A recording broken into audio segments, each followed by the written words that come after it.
I will do my best at 12:30 at night to enlighten you with my work on something which I would have said until I heard that paper is very, very different to what this panel is about.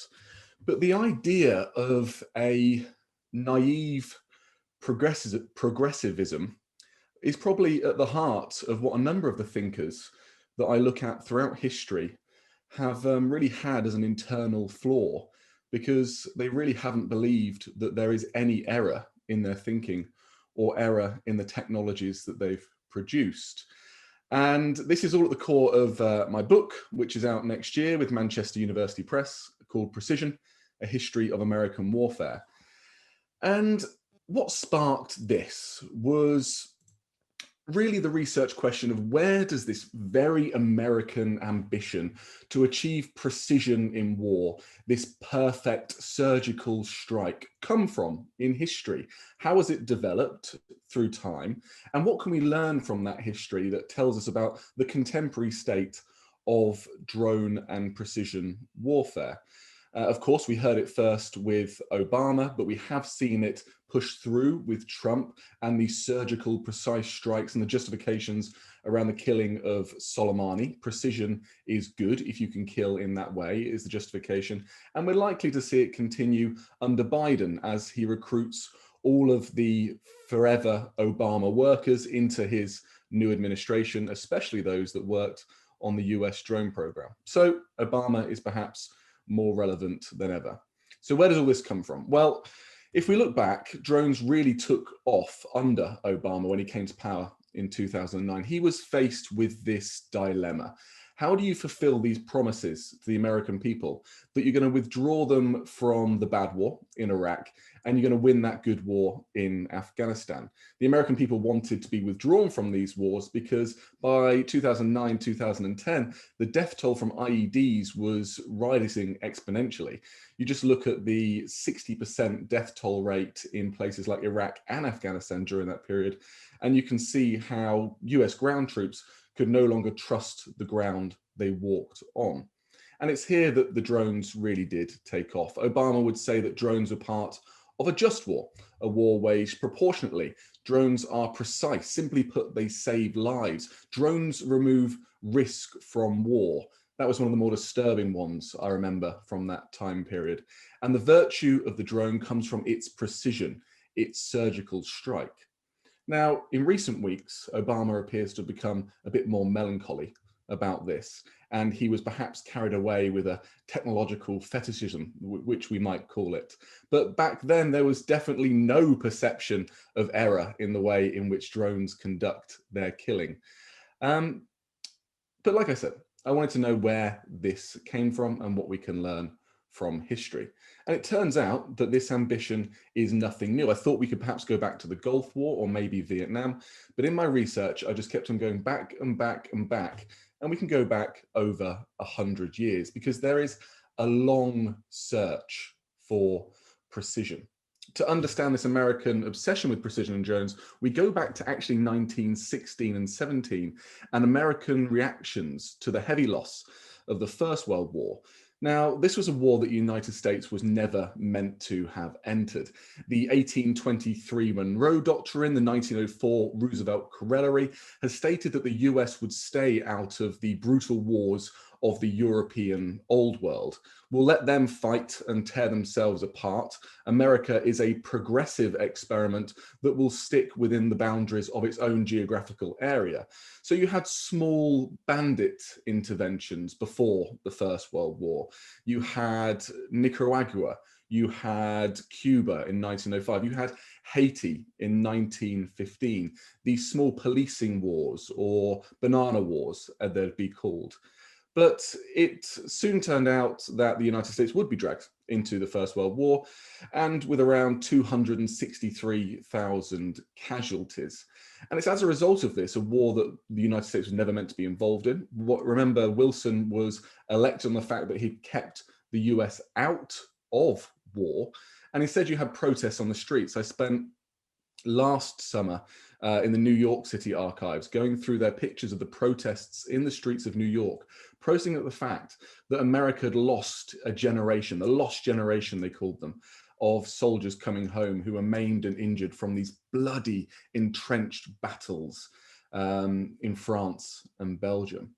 And it's at this point that you start to get some bright thinkers in a very, very fledgling, underfunded Army Air Service who start to think, well, can we do something with our new, and they are new at this point, air power technologies? And there's this person in the middle here. I don't know if you can see my cursor, but this guy here in the middle is a guy called Colonel Edgar S. Gorell. And he's the first chief of the Army Air Service. And he thinks, right, well, if we can tie into this public sentiment that America will never wage such total wars like the First World War with such high death, and if we can offer an alternative, then we'll get public backing and we'll get a shed load of cash as well to try and actually establish our own branch one day, perhaps. This was something that was supported by some of the higher ups, like this guy here, Brigadier General Billy Mitchell. And what they developed, especially Gorell, was something they called industrial web theory, but they colloquially called precision bombing doctrine. And precision became a term that was in common parlance between 1916, 17, and from this point onwards. The idea was that instead of going through the enemy on the battlefield, they would go over the top of them. And this mantra of over, not through the enemy was formed. Not over that, they would target key military industrial targets within enemy cities. They would take out their oil refineries, they'd take out their munitions factories, they would take out their rubber plants, they would take out anything that the enemy needed through its teeth on the front line. Most importantly, Gorell says, we will do this with pinpoint precision. We will avoid the populace and their livelihoods. And so this idea of being proportionate and discriminate in war through precision was born, and that once you met the enemy on the battlefield, they wouldn't have the bullets for their guns or the fuel for their tanks, so that you could move straight through them. This was taken up quite heartily by the political elites in the United States, who invested shed loads of money, much like Gorell wanted in the first place. And they started to develop the first drones during this period. There's on the top left here is the Kettering bug, which I'm sure many of you will know. And this was a product of this very canny inter-service rivalry politics and latching on to this public detest at the way in which American wars would be fought. This would be set on rails. It would have a Sperry gyroscope in the middle. It would have a rotor, a propeller, which you would rotate a preset amount of revolutions. It would then move on the rail, take off into the air. The gyroscope would keep it stable. It would fly up to 100 kilometers. And then once the preset amount of revolutions on the Kettering bug had spun, it would then stop. A chock would pull in and the wings would drop off. And then, as its designers said, it would swoop down like an eagle onto its prey, which may well have been a munitions factory. Now, in reality, it was worse than useless. It would fly around in the air and it never once hit a target, and it was never rolled out into service. But the ambition was there, even back in 1617, the idea that you can achieve this perfect warfare, this pinpoint precision, remove the human from the frontline killing through the use of these precision machines. Now, this one didn't work, but they continued to invest heavily during the interwar period. And I'll take you on because I don't have too much time, on a very brief journey of how the book goes over 100 years of this intellectual, strategic, and technological ambition to achieve precision in war, one that brings us right up today.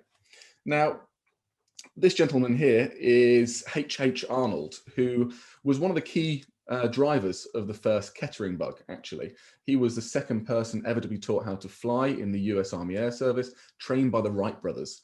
And he'd actually go on to lead, and this is the key thinking here, it's the same thinkers all the way through this period, because he would be the first chief of the US Air Force. He would be the person who takes America into the early days of the nuclear world, all the way from those fledgling days of Kettering bugs into ICBMs. So you can really track the trajectory of this.